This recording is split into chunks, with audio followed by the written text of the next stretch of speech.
जी, हम लोग बेहद खुश हैं इस बात को लेकर, क्योंकि बहुत चिंता का विषय था।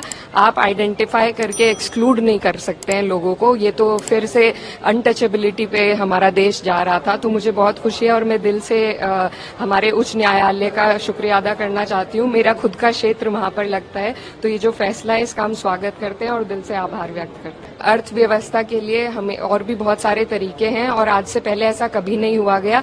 ये बौखलाहट है बीजेपी को, जिस तरीके से हार उत्तर प्रदेश में मिली है, उसी के बाद वापस भेदभाव वाली अपनी राजनीति पर ये सरकार आ गई है और ये सिर्फ इनकी बौखलाहट है, इसमें अर्थव्यवस्था का कोई मामला है ही नहीं। हाँ देखिए, मैंने पहले भी कहा था कि दिल्ली को लखनऊ रास नहीं आ रही और उसके तहत बहुत सी राजनीति हमारे प्रदेश में चल रही है।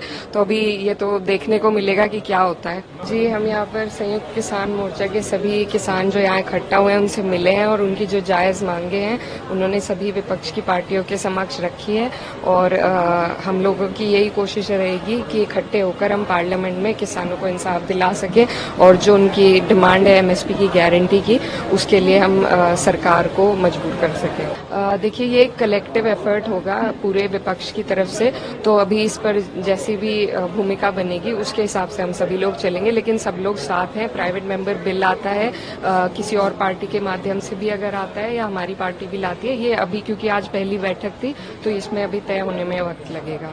बिल्कुल बेहद बहुत बड़ा अन्याय है और सरकार जो है चुनाव के वक्त बड़े बड़े वादे अपने मैनिफेस्टो में करती है, लेकिन जब बात पूरी करने की आती है तो इसी तरीके से जो किसान है उन्हें ठगा जाता है। और इसमें कोई इतना बड़ा तिजोरी या खजाना किसान नहीं मांग रहे हैं, अपनी एमएसपी की गारंटी मांग रहे हैं और इसी से एक किसान के घर का पालन पोषण होता है। हमारे यहाँ पर भी कई मिल हैं जहाँ पर लगातार पेमेंट भी नहीं 14 दिन की हो पाती है और सरकार ने यहाँ तक कहा था कि अगर 14 दिन की पेमेंट ना हो पाए तो उस पर भी ब्याज मिलना चाहिए, लेकिन ना ब्याज मिलता है, ना पेमेंट मिलती है, ना गारंटी मिलती है। तो जिस तरीके से सरकार इस देश की रीढ़ की हड्डी होने वाले किसानों को तोड़ रही है वो सबके सामने है और विपक्ष की यही कोशिश है कि किसानों का मुद्दा हमेशा उठा रहे। देखिए, सम्मान की तो बात यह है कि अभी जो लागत है वो भी पूरी नहीं हो पाती है, तो क्योंकि किसानों का मजबूरी है कि वो अपनी फसल को रोक नहीं सकते, उन्हें देनी ही पड़ती है।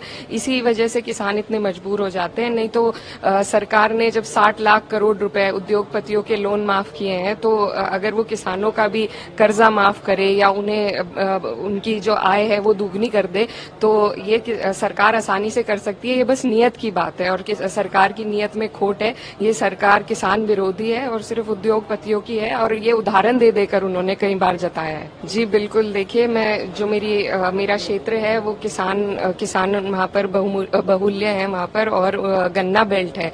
मेरी खुद के घर में खेती होती है, तो हम अच्छी तरीके से समझते हैं किसानों की पीड़ा को और किसानों को सरकार के अलावा कोई और उनका संरक्षण नहीं कर सकता। तो सरकार को अपनी जिम्मेदारी से अब मुंह नहीं फेरना चाहिए और ये जिम्मेदारी समझकर किसानों का संरक्षण करना चाहिए।